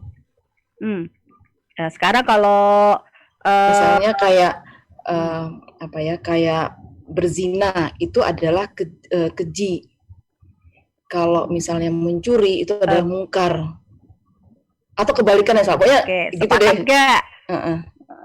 Ibu-ibu yang lain sepakat gak? Kalau nggak sepakat nggak tahu tuh. Sekarang gini, saya sebutkan perbuatan maksiatnya, teman-teman alokasikan ini fahsya atau munkar. Tadi Bu Met udah bilang zina. Saya mau tanya, zina fahsya atau munkar? Keji atau munkar? Fahsya, karena berhubungan dengan diri sendiri. Fahsya. Kelihatannya melanggar syariat. Ada ambil. Udah bahasa kan tadi keji kan? Keji, iya, keji. Ya, sekarang gini, pemerkosa keji atau munkar? Munkar. Karena berhubungan dengan orang lain. Ya, kalau zina keji, karena berhubungan dengan diri sendiri. Lah dua, kan berdua zina juga mungkar. Kan suka sama suka. Lah benar dong. Karena kalau orang Indonesia nih, keji itu kesannya ada korban. Iya, betul. Enggak, justru mungkar kalau ada korban. Jadi mungkar tuh berhubungan dengan orang lain, kayak kita mencuri nih, kan berarti ada yang rugi. Nah, itu mungkar. Kalau keji itu diri kita pribadi, dosa yang kita buat, kita berzina. Itu berarti kita dosa sendiri gitu loh. Itu keji namanya. Itulah saya bilang, kalau versi bahasa Indonesia, antum a'lamu bi umuri dunyakum, kamu yang paling tahu urusan kamu. Ya, khilafiyah orang Indonesia kembalikan ke kamus masing-masing. Sedangkan dalam bahasa Arab, ini kan masalahnya munkar ini bahasa Arab, kenapa jadi bahasa Indonesia kan? Aslinya itu kan fahsya wal munkar. Fahsya itu bahasa Arab, munkar itu bahasa Arab. Jangan munkar bahasa Arab diterjemahkan ke munkar bahasa Indonesia. Fahsya dalam bahasa Arab artinya al-qabih. Apa itu qabih? Menodai syariat. Jadi baik ada korban, nggak ada korban, fahsya selama itu perbuatan menyalahi syariat berarti dia kategorinya fahsya. Contoh misalnya zina. Allah yang menyebutkan zina itu innahu kana fahisyatam mubina. Perbuatan fahsya. Kenapa? Zina itu kan gak ada korban. Dua-duanya suka sama suka, pelaku, tapi Allah sebut dengan fahsya. Kenapa? Walaupun tidak ada korban, tapi itu adalah menodai syariat. Jadi babnya bukan korban gak korban, karena korban gak korban itu spekulasi. Tapi kalau menodai syariat, jelas apa yang dilarang di Al-Quran dan yang di Sunnah. Itu fahsya. Nah, sekarang saya mau tanya, pembohong, fahsya atau keji atau munkar bahasa Indonesia? Keji. Penipu. Iya, fahsya ya. Penipunya banyak banget. Keji atau munkar? Keji. belum sepaham kita ternyata. Terserah. Sekarang saya mau tanya, kalau bohongin anak biar makannya banyak, membohongi anaknya? Tidak boleh. Ya, itulah Allah menginginkan sholat kamu 5 waktu agar kamu nyadar. Ya, ada hal-hal jangan dinodai syariat Allah dengan perbuatan-perbuatan kamu menyakiti Allah. Apa yang dilarang? Jangan sampai habis selesai sholat, nyuapin anak, ternyata dia menipu, membohongi anaknya, maka malaikat akan menulis dia telah melakukan fahsya. Padahal sholat itu harusnya mencegah dia dari perbuatan fahsya, ya, perbuatan yang menodai syariat. Ya, sedangkan munkar kebalikan dari ma'ruf, kan munkar ya, amar ma'ruf nahi mungkar. Yaitu apa?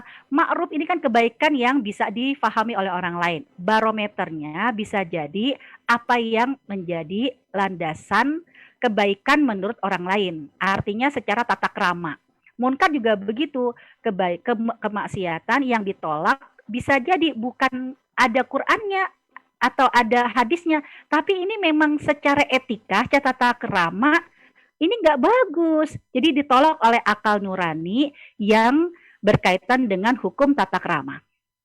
Nah, untuk itulah biasanya nih, kalau agar anak-anak kita tidak melakukan fahsya, ya mereka diingatkan tentang akhlak di dalam Al-Quran, akhlak di dalam hadis. Agar mereka tidak melakukan munkar, ajari mereka tentang adat istiadat, tata krama yang satu daerah dengan daerah lain berbeda. Saya mau cerita, waktu saya di Mesir, bapak saya sampai membayar fitrah kepada saya 2 kali. Dan berakibat saya merasa kepala saya begitu terhormat karena difitrahi ya oleh bapak saya. Tapi begitu orang Mesir, orang Arab, itu kalau mereka memanggil kita, menyapa kita, yang dipegang apa? Kepala. Saya pernah marah sama orang Arab. Udahlah saya lagi pusing. Mereka manggil temannya itu pegang-pegang kepala saya. Ya Allah, kepala saya dipegang-pegang. Saya bilang, haram. Kamu jangan pegang kepala saya. Mereka marah. Haram. Kenapa haram? Apa ya jawabannya? Saya bilang, kepala saya difitrahin sama bapak saya. Ya kan, gitu kan. Ini kullu sanah dadafa'ul fitrah. Ini tiap tahun bayar fitrah, bahkan marotain 2 kali. Jangan pegang kepala saya. Terus kata orang Mesir itu apa, teman-teman saya? Sama Mesir. Kami juga bayar fitrah, tapi kamu marah nggak kepala kamu dipegang? Enggak. Pokoknya saya malah diledekin. Kita juga bayar fitrah, tapi kepala kita dipegang-pegang, kita nggak marah. Aduh, nih orang Arab nyebelin amat ya, saya bilang. Kok dia melakukan hal yang menurut kita kan tidak terhormat. Baru saya ingat, oh iya, orang Arab itu yang paling nggak suka kalau sesama perempuan yang dipegang apanya? Bokongnya. Ya kan, udah saya kesel, saya bangkit, saya pergi, tapi saya pegang tuh bokong masing-masing. Pinggir. Wah, marah dia. Haram. Saya balas, kenapa haram?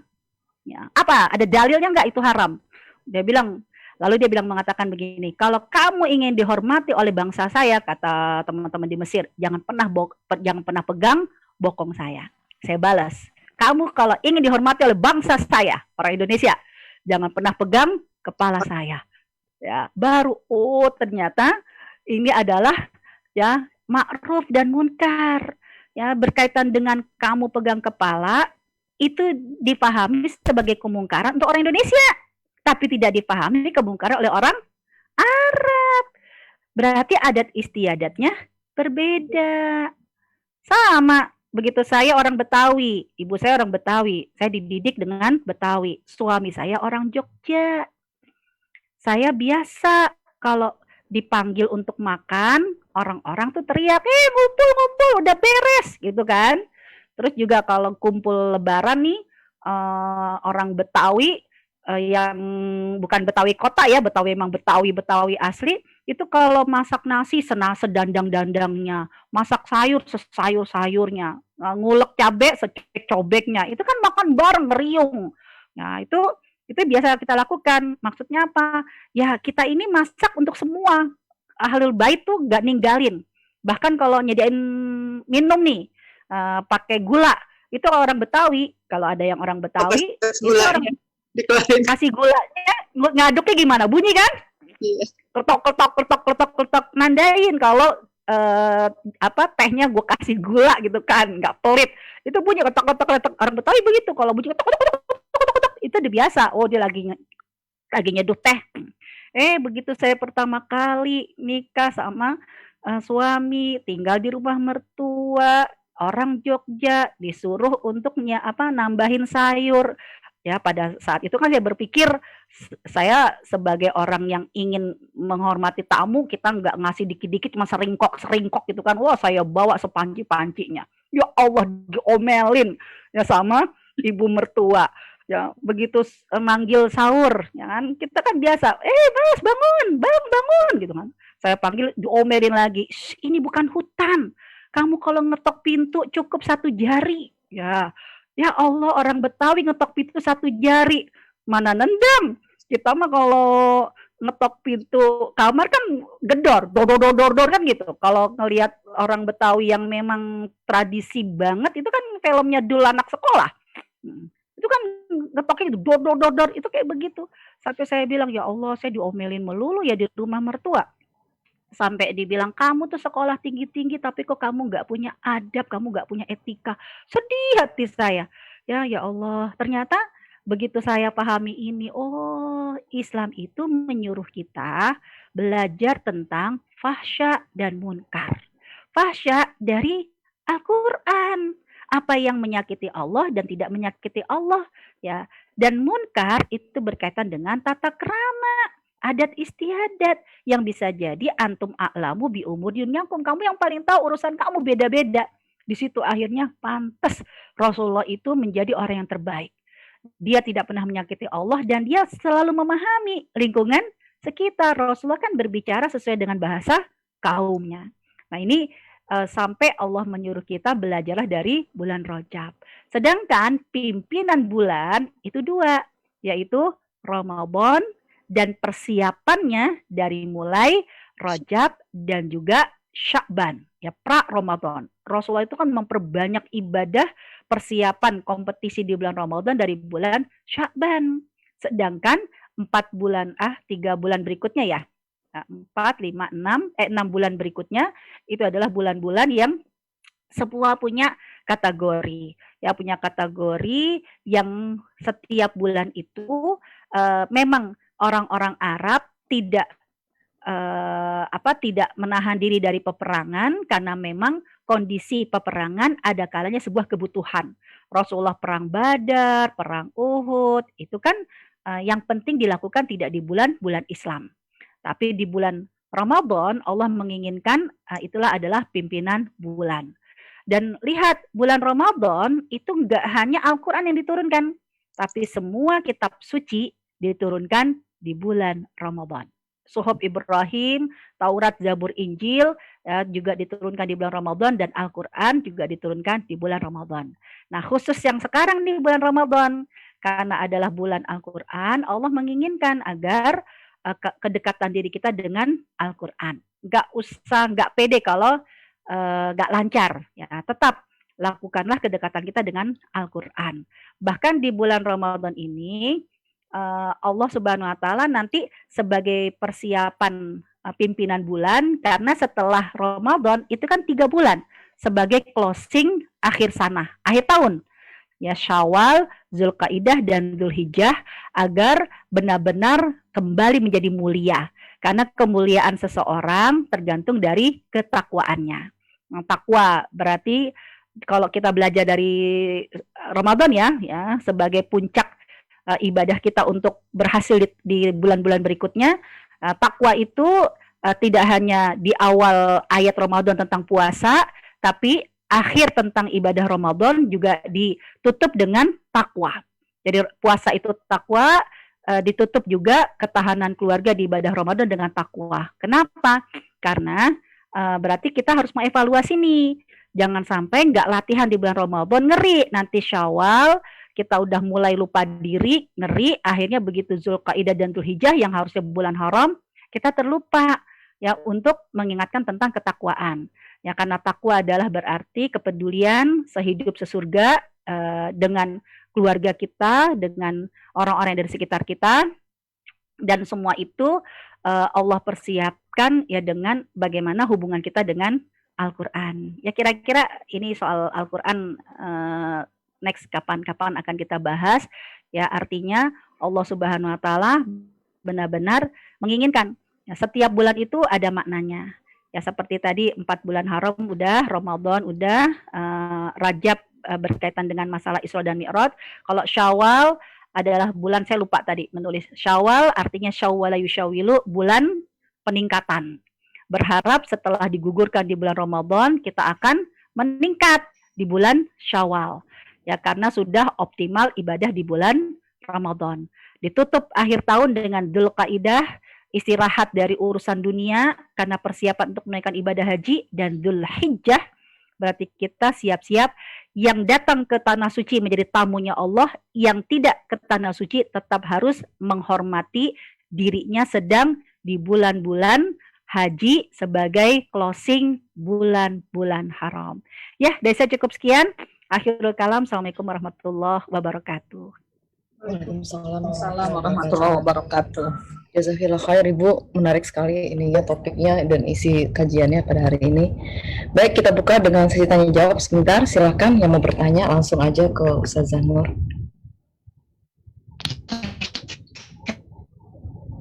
Assalamualaikum warahmatullahi Ibu Nur. Saya mau nanya Bu Nur, saya kan Siapa dulu ini? Sorry, siapa ini? Mbak Heni ya? ini Di saya kok ini ya? Apa? Iya, saya juga. tadi ini mendengar sama ya? ceritanya bagus. Maaf, yang mau bertanya siapa ini? Mbak Heni ya yang mau bertanya. Suaranya nggak Coba. iya. Oke, silakan Mbak Heni. Selamat sore Bu Ustadz. Assalamualaikum.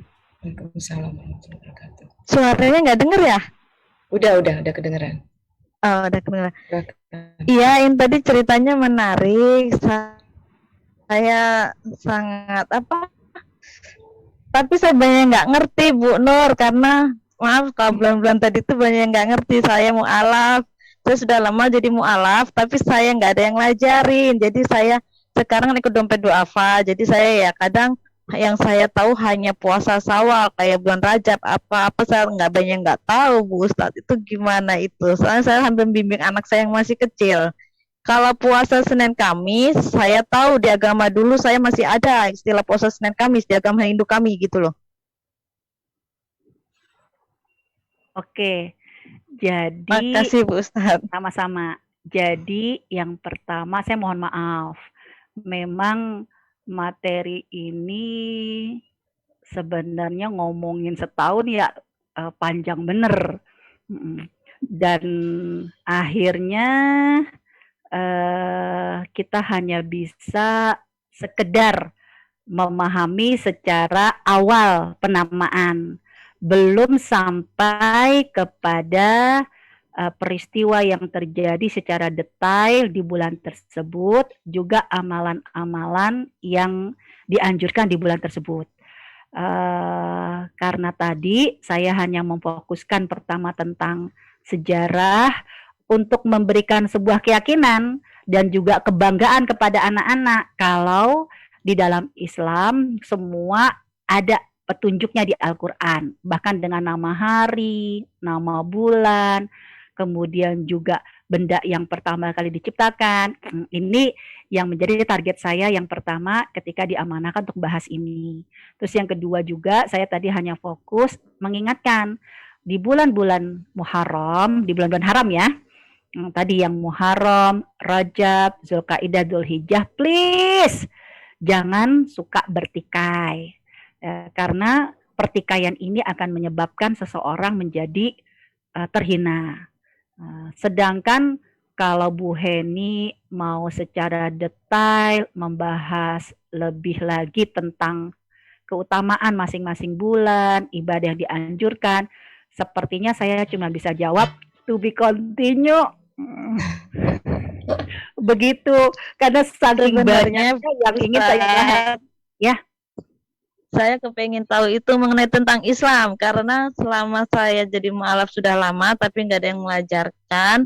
Terus setiap ketemu teman yang sudah memang dia Islam, dia banyak yang bilang, kamu ikut Islam NU, kamu ikut Islam Muhammadiyah, kamu ikut yang Islam Sunnah. saya kadang bingung. Sedangkan yang saya tahu yang penting sekarang ini hanya sholat 5 waktu, menjalankan segala perintahnya dan menjalankan segala larangannya. Cuman itu, Ustadz. Oh begitu. Jadi Islam itu satu, patokannya Quran dan Sunnah. Adapun ada NU, Muhammadiyah, ini kan sejarahnya karena berkaitan dengan perjuangan dalam pendidikan dan organisasi yang bisa jadi segmennya beda-beda. Ini mah berkaitan dengan organisasi yang bisa jadi segmennya beda, karakteristiknya beda. Jadi bukan Islam NU atau Islam Muhammadiyah, ini berkaitan dengan masalah keorganisasian. Ada juga nanti Islam dompet duafa, mungkin ada juga di Hong Kong, apalagi selain dompet duafa. Lembaga-lembaga, oh misalnya, berarti cuma dompet duafa kalau di Hong Kong. Nah nanti jangan heran kalau di Indonesia, saya pakai Islam mana ya? Islam dompet duafa, apa Islam Darut Tauhid? Kan kalau amil-amil zakat itu apalagi sih dompet duafa, Rumah zakat, Bu Ustazah. rumah zakat, ya kan? Percikan iman. Percikan iman, macam-macam deh tuh. Nah, itu kalau patokannya adalah lembaga amil zakat. Nanti jangan bingung lagi. Saya pakai Islam mana yang standarnya partai. Ya, Islam PKS, Islam PKB, Islam P3. Nah, nanti orang jadi bingung. Padahal masing-masing itu ada di pos yang punya target dan segmen beda-beda. Kalau dia NU Muhammadiyah biasanya itu adalah sebuah organisasi yang memang punya massa, punya segmen dengan pendekatan yang berbeda-beda. Ya, sedangkan gurunya semua satu. Awal mulanya Muhammadiyah dan itu kan gurunya satu, Syekh An-Nawawi Al-Bantani. Ketika memang lembaga zakat berarti kan memang karena banyaknya muhsinin di Indonesia, di berbagai macam mereka ada di negara manapun, ini kan perlu ada kepercayaan untuk di lembaga-lembaga amil zakat. Bukan berarti ikut kajian dompet duafa berarti dia Islam dompet duafa. Besok di Indonesia ya Islam ikut kajian lembaga rumah zakat berarti dia Islam rumah zakat. Enggak. Jadi Ibu Neni ya kan? Ibu Heni. Oh, Ibu Heni, patokan kita adalah Quran dan Sunnah. Berkaitan dengan organisasi, dengan lembaga kemasyarakatan, dengan partai, itu adalah bagian dari kecenderungan bidang masing-masing. Ya, seperti itu. Wallahu a'lam bishawab. Baik, terima kasih Bu atas jawabannya, keterangannya. Baik, silakan. Terima kasih Bu Nur jawabannya. Sama-sama. Yang penting kalau habis ngaji membuat ibu semakin takut sama Allah atau semakin nyantai dengan alam akhirat, itu aja. Kalau membuat ibu jadi Alhamdulillah tambah sekarang tambah adem dari agama yang dulu. Alhamdulillah. Ya, maksudnya patokan nanti ngaji sama siapapun.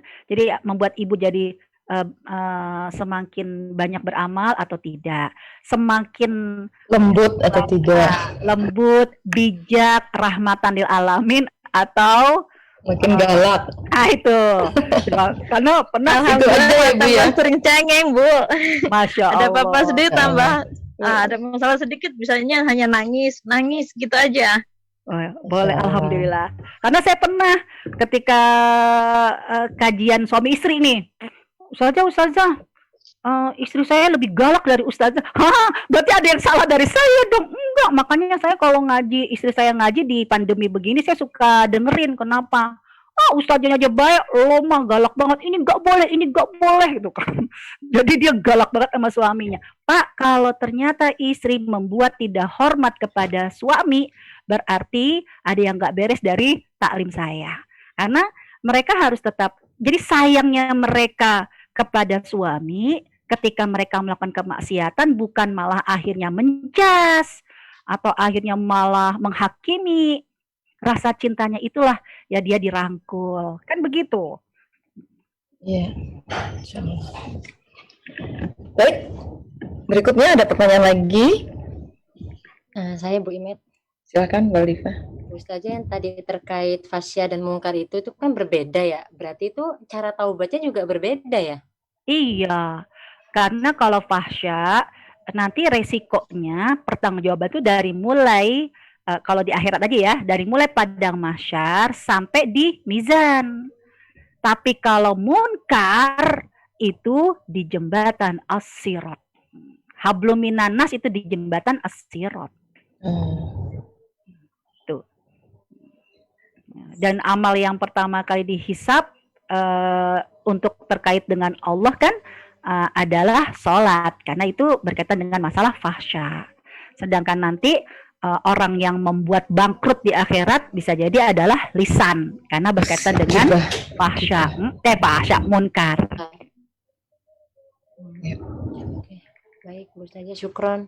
Afwan. Baik, ada lagi? Silahkan. Komentar aja Umi. Silakan, Ustazah, Dek. menariknya maksudnya gini, mana tahu ada waktu lagi untuk bisa ngebahas lebih dalam. Tadi kan udah sedikit-sedikit dijelasin bulan yang ini untuk kenapa ada bulan perbedaan. Siapa bulan haram itu ada 4 aja gitu kan? Yang kita nggak boleh ina itu banyak sekali di bulan haram. Tapi kan pada dasarnya kita setiap waktu juga emang nggak boleh gitu loh. Maksudnya kenapa juga harus yang si 4 bulan itu yang dibilang bulan haram gitu. Spesifik gitu ya, kenapa lebih karena memang sih untung juga sih sebenarnya dibikin 4 ya Bu Ustazah, karena kan bulan ada 12 kita aja nggak sanggup 4 aja udah nggak sanggup. Mungkin tapi itu mungkin bisa jadi pembuka wawasan kita, karena ternyata memang masih saya pribadi kekurangan sekali untuk urusan pendalaman bulan-bulan Islam ini gitu. Terima kasih Ustazah. Iya.